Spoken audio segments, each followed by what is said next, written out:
Тирмизиде келген сол хадисте карасаңыздар, пайгамбар саллаллаху алейхи вассалам ушуну кабар берип коштошуу хутбасында айтып атат. Аллахтан корккула деп. Аллахтан корккула, таква болгула дейт. Таква деген ошол Аллахтын буйругун аткарыла, тыйгандан тыйылгыла деген сөз. Ва саллу хамсакум. 5 мал намазыңарды окугула деп атат. Көңүл бурустар, карасаңыздар, коштошуу хутбасында пайгамбар саллаллаху алейхи вассалам ушул нерсени эске алып атат. Ва суму шахракум. Bir жылда келген орозоңорду туткула. Ва адду заката амваликум. Ошол малыңардан, акчаңардан зекетиңерди чыгаргыла дейт. Ва ати умараакум. Жана башчыңарга баш ийгиле деп. Тадхулу жанната роббикум. Ошондо Роббиңердин бейишине киресиңер. Көрдүбү, аягында эмне башчыңарга баш ийгиле. Андан кийин эмне? Аллахтын даярдап койгон бейишине киресиңер деди. Ошон үчүн алымдар айтат, эмнеге дагы башка хадистерде келет ушундай сыяк менен. Себеби дегенде башчыга баш ийилбесе, айттык, жамаат болбойт. Жамаат болбогондон кийин бөлүнүү жарылуу болот, анын артынан намазың да окулбай калат, орозоң да тутулбайт, зекет дагы берилбейт, коомдо тынчтык да болбойт. Керек болсо мына азыр ошолор айтып атат, мечитке бара албайбыз.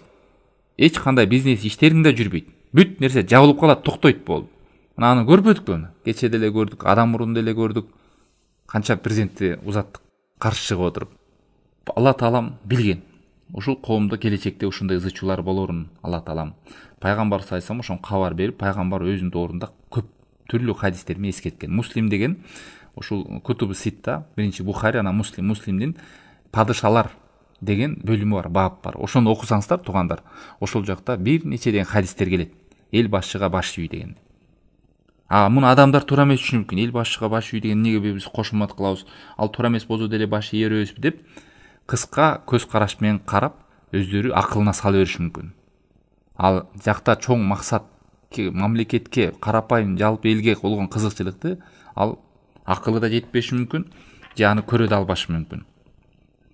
Айтпадыкпы жогоруда, акылга салбаш керек деп.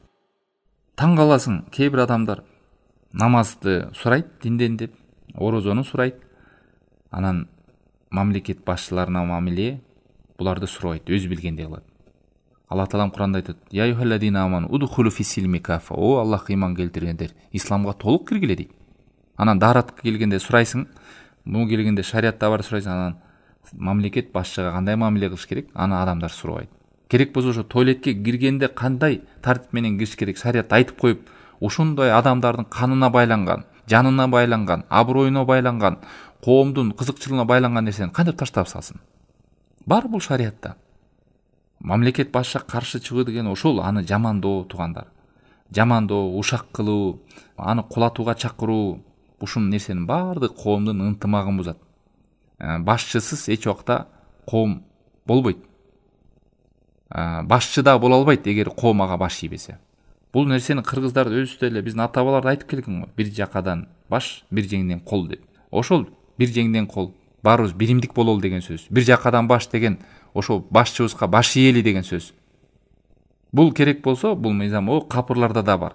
Эч жерде коом өнүкпөйт башчысына баш ийбесе. Ал эми башчысындагы каталар болсо, кандай кылып аны эскертебиз? Аны шариат көргөзүп койгон жолдору бар. Анан түшүп келди эле шылдыңдап сот тармактарга ар кими билгендей кылып эле каталарын айтып, шылдыңдап жазып бере турган маселе эмес.